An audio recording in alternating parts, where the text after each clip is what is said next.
से होंगे। आज हम पढ़ने वाले हैं पाक स्टडी 302 लेक्चर नंबर 20।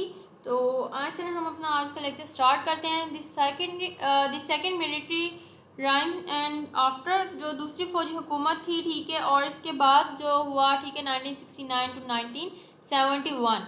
तो सबसे पहले तो हम डिस्कस कर लेंगे जो यहाँ पर हेड्स हैं, ठीक है, इसके जो तहत जो तबादला ख्याल किया जाएगा, ठीक है। Advent of the Yahya Khan, जो यहिया खान की आमद थी, जनरल इलेक्शन, ठीक है, हुए 1970 के, ठीक है, कॉन्स्टिट्यूशनल क्राइसिस हुए वहाँ पर, ठीक है, बहरान जो थे यहाँ पर कॉन्स्टिट्यूशन क्राइसिस के, ठीक है, 1970 के कॉन्स्टिट्यूशन क्राइसिस जो हुए, ठीक है, उसके जो बहरान थे गैर आइनी बहरान वहाँ पर थे, ठीक है। रोल ऑफ अवामी लीग, जो रोल था अवामी लीग का यहाँ पर, role of Pakistani Peoples Party, session of the East Pakistan. तो ये सारा कुछ आज हम पढ़ेंगे यहाँ पर आज के लेक्चर में। एडवेंट ऑफ दी, सबसे पहले हम पढ़ेंगे advent of the Yahya Khan. Advent of the, जो यहिया खान की आमद थी यहाँ पर, Ayub autocracy ended with martial again the impost of the 11 years. Ayub Khan की जो थी, अयूब की खुद मुख्तारी और मार्शल जो था, मार्शल के साथ ख़त्म हुई और 11 साल बाद दोबारा कानून जो था वो नाफिज किया गया था यहाँ पर, ठीक है। अयूब खान ने कभी भी तरक्की की इजाज़त नहीं दी यहाँ पर, और उनकी हुकूमत के दौरान जो थी कौमी क़यादत हुई यहाँ पर, ठीक है। Allowed development of the national leadership during his regime. तो अयूब खान ने कभी भी अयूब खान ने खुद जनरल झैया को जो था वहाँ पर मदऊ किया था, ठीक है, इनवाइट किया था, और फ़ौजी सरबराह रियासत को संभालने के लिए बतौर CMLA अथॉरिटी यहाँ पर की थी, ठीक है।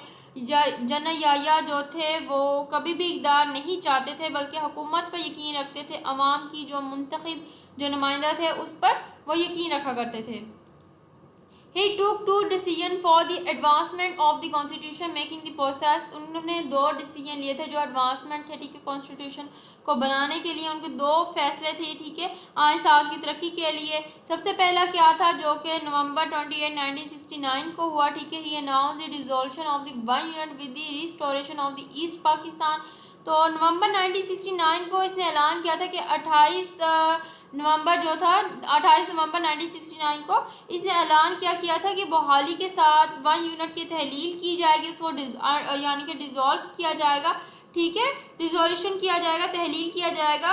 मगरबी पाकिस्तान सूबा और तख्लीक का बतौर सूबा जो था वो बलोचिस्तान यहाँ पर प्रोविंस यहाँ पर क्रिएट किया जाएगा।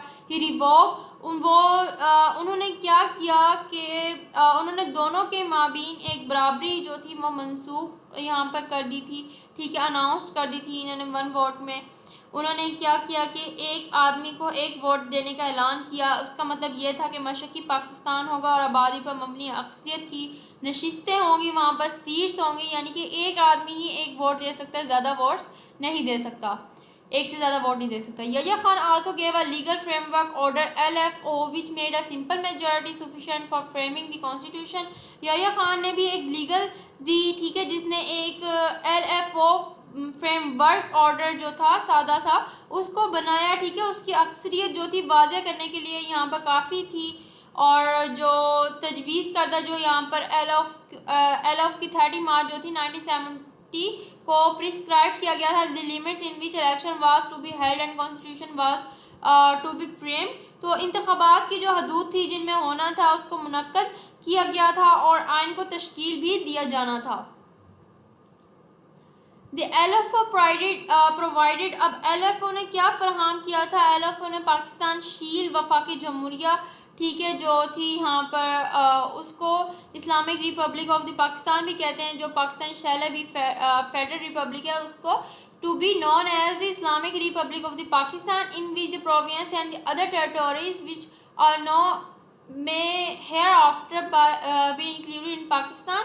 तो क्या था कि पाकिस्तान जो था वो शील वफाकी जमहूरिया, ठीक है, इस्लामी जमहूरिया के तौर पर जाना जाता था, और पाकिस्तान जिनमें सूबों और दूसरे इलाकों जो अब हैं और भी हो सकते थे, ठीक है, हो सकते हैं, और इसके बाद पाकिस्तान जो है वो शील में शामिल किया जाएगा, एक फेडरेशन में इतने मुत्तहद होके कि आज़ादी वहाँ पर, ठीक है, दी गई, ठीक है, वहाँ पर फेडरेशन दी गई, ठीक है, इंडिपेंडेंस यहाँ पर दी गई, ठीक है, फेडरेशन में यहाँ पर पाकिस्तान में जो शील में शामिल किया जाएगा, ठीक है, उसमें एक फेडरेशन में इतने मुत्तहद हो के उसमें आज़ादी भी है, ठीक है, इलाके की सालमियत भी वहाँ पर आ गई और पाकिस्तान की कौमी यकजहती भी होगी। वहाँ पर फेडरेशन का जो इत्तेहाद था वो यकीनी बनाए, ठीक है, इसमें शामिल नहीं था यहाँ पर।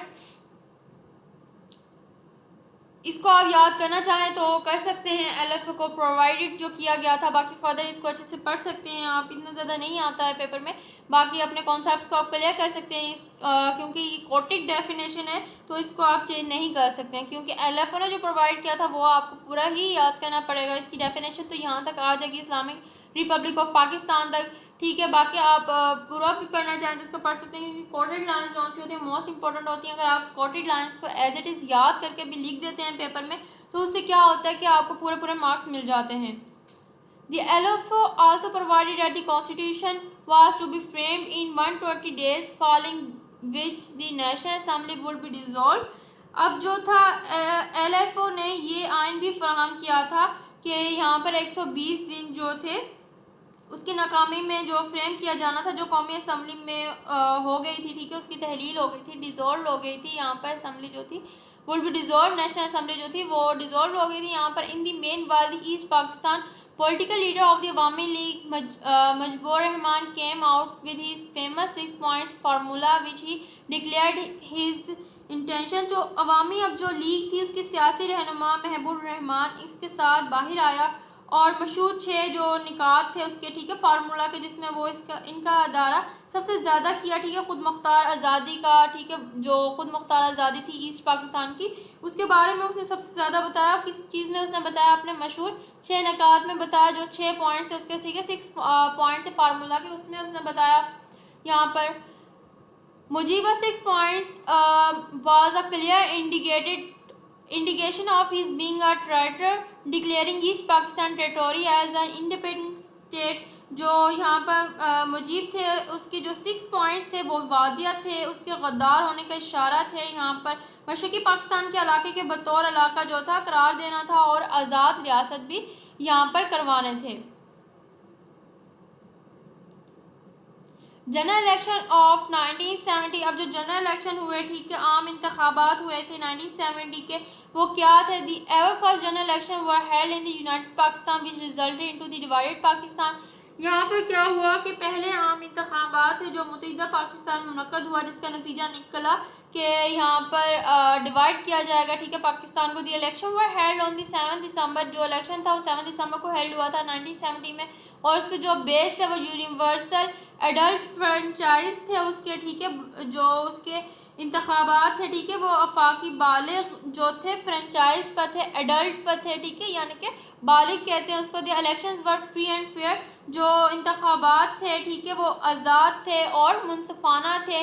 फेयर मतलब मुनसफाना होते हैं, मतलब the Awami League won 167 seats out of 169 in the East Pakistan। जो अवामी लीग थी उसने 169 में से 167 सीट जो थी ईस्ट पाकिस्तान की वो वॉन की थी, ठीक है, जीती थी। Out of 144 seats in West Pakistan दी यहाँ पर उसने 81 सीट्स यहाँ पर रह गई थी। उसके बाद जो मगरबी पाकिस्तान की 144 नशिस्तों में से जो जैद भुट्टो की जो PP ने 81 नशिस्तों पर कामयाबी हासिल की थी, उसके बाद में ये 88 हो गया था, ठीक है, और 7 जो थे आज़ाद रुकज ने पीपल्स पार्टी में शमूलियत इख्तियार की थी। कुल नताइज से पता ये चलता था कि इंतखाबात जो हुए थे वो इलाकाई बुनियाद पर किए गए थे और बतौर पीपल्स पार्टी जो थे वो सिर्फ नुमाइंदगी ही करती थी पंजाब और सिंध और बलोचिस्तान में, और सूबा सरहद की जो नुमाइंदगी की गई थी वो खान की ज़ेर क़यादत और कौमी अव्वी पार्टी अब्दुल वली के टाइम में यहाँ पर की गई थी। वो लोग लीड कर रहे थे यहाँ पर।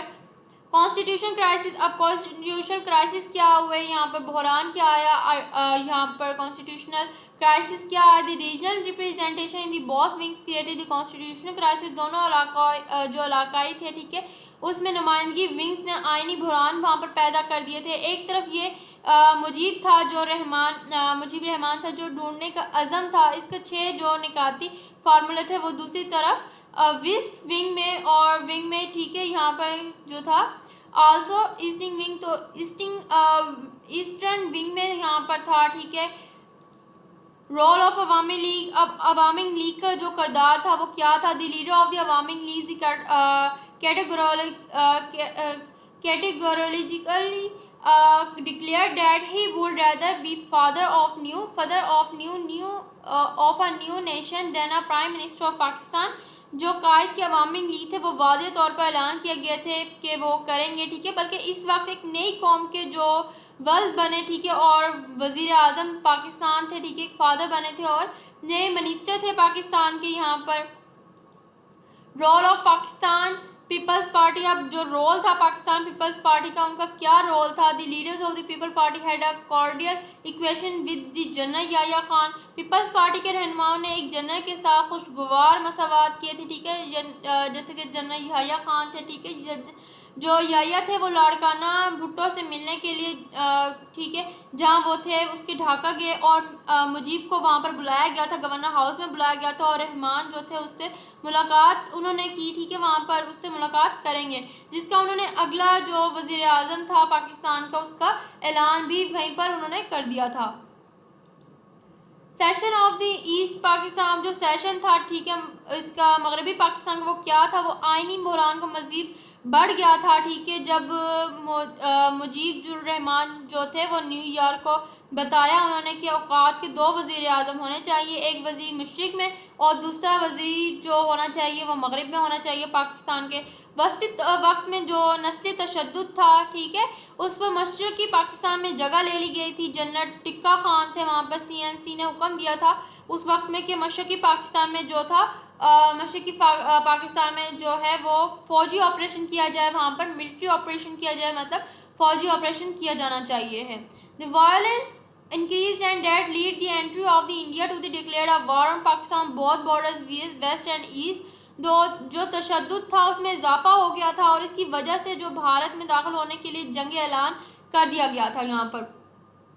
और पाकिस्तान जो था दोनों सरहदों पर मगरिब और मशरिक़ में हुआ था, ठीक है, जिसका नतीजा बिल आखिर क्या हुआ था कि मशरिक़ी पाकिस्तान की जो कसाद बाजारी थी वो बांग्लादेश की तख्लीक की गई वहाँ पर, ठीक है, और मशरिक़ी पाकिस्तान के ज़वाल का सबसे सबब जो बनी वो याह्या खान की रवानगी बन गई थी, जिसने हवाला किया कि जो भुट्टो हैं यहाँ पर, ठीक है, ZA भुट्टो हैं, वो क्या है, वो बतौर चीफ मार्शल पावर जो है एडमिनिस्ट्रेशन है और सदर भी बने वहाँ पर 17 दिसंबर 1971 में। तो यहीं पर आज का हमारा जो था लेक्चर हमारा कंप्लीट होता है। तो आपके जो पॉइंट्स हैं, मैंने एक चीज़ आपको बताई थी स्टूडेंट्स, आपने का याद करने का तरीका बताया था कि जितने भी यहाँ पर डेफिनेशंस में जितनी भी डेट्स आ रही हैं वो आपने एक डायरी बना लेनी, एक नोट्स बना लेने, उसमें आपने सारी की सारी डेट्स जो हैं वो लिख लेनी है और उसको अच्छे से याद कर लेना है। इसमें ज़्यादा एक्सप्लेनेशन देने वाला कुछ भी नहीं था, मैंने जस्ट आपको डेफिनेशंस की इनकी लाइंस इसलिए आपको ट्रांसलेट करके बताई हैं कि आप लोगों का कॉन्सेप्ट क्लियर हो सके, क्योंकि ये इतना ज़्यादा पेपर में नहीं आता है। हाँ, एक जनरल इलेक्शन का यहाँ पर एक MCQ ज़रूर आ जाता है अक्सर आपके 1970 का, तो कि कब डिवाइड हुआ था यहाँ पर, ठीक है, और जो क्या डेट थी, तो 7 दिसंबर को हुआ था। तो ये आप लोग को अच्छी तरीके से याद होना चाहिए, ठीक है, और फर्दर आप लोग एक दफ़ा इसको खुद से भी रीड आउट कर लेंगे आज के लेक्चर को, ये आपका क्लियर हो जाएगा, इतना ज़्यादा डिफ़िकल्ट नहीं है। और बाकी इसमें से इतना ज़्यादा क्वेश्चन नहीं आता है, एक आधा शॉर्ट क्वेश्चन आ जाता है, बाकी जो मोस्ट इंपॉर्टेंट है प्रीवियस लेक्चर्स हैं वो अच्छी तरीके से तैयार कर लें और पास्ट पेपर्स में से काफ़ी ज़्यादा आता है। और आपकी PPT स्लाइड्स ये जो हैं वो मोस्टली इंपॉर्टेंट भी हैं, ठीक है, इनको बिल्कुल भी स्किप ना करें और इनको अच्छी तरीके से आपने प्रिपेयर लाजमी तौर पर कर लेना है ताकि आपका कोई भी क्वेश्चन स्किप ना हो और आपके कॉन्सेप्ट जो हैं क्लियर हैं। देखिए, आप जितने ज़्यादा अपने कॉन्सेप्ट्स को क्लियर करेंगे उतने ज़्यादा आप अच्छे नंबर ले सकते हैं। ये नहीं होता कि एक ही क्वेश्चन जो है आप उसी को ही अटैम्प्ट कर रहे हैं, ठीक है। अगर आप एक लेक्चर तैयार कर रहे हैं, अगर आपने एक लेक्चर को अच्छे तरीके से तैयार कर लिया, मतलब कि आपने 3-4 सवालों को अच्छे तरीके से तैयार कर लिया, वही लाइंस होती हैं जिनको आप इजीली दूसरे क्वेश्चंस में भी कोट कर सकते हैं, ठीक है। लॉन्ग क्वेश्चन आ जाए तो उसमें आप पॉइंट्स को मिक्स करके भी लिख सकते हैं, ठीक है, कि इस तरह से कॉन्स्टिट्यूशन हुआ, ये टाइम, इस तरह से डेट्स थी यहाँ पर। तो ये एक छोटे छोटे फार्मूले हैं जिससे आप लोग इजीली पास स्टडीज़ में अच्छे नंबर ले सकते हैं। आपको पॉइंट्स जो से हैं वो याद होने चाहिए कि इस टाइम में क्या हुआ था। तो इसमें थोड़ा सा रट्टाबाजी भी होती है, थोड़ा सा कॉन्सेप्चुअल भी होता है। तो जितना ज़्यादा आप पढ़ेंगे उससे ज़्यादा आपका कॉन्फिडेंस बिल्ड होगा कि आपको वाकई में आता है। तो अगर फर्दर कोई भी क्वारी हो, कोई भी क्वेश्चन हो लेक्चर के अकॉर्डिंग, तो कमेंट्स में आप पूछ सकते हैं। हम मिलेंगे नेक्स्ट लेक्चर में, तब तक के लिए वालेकुम अस्सलाम, अल्लाह हाफिज़।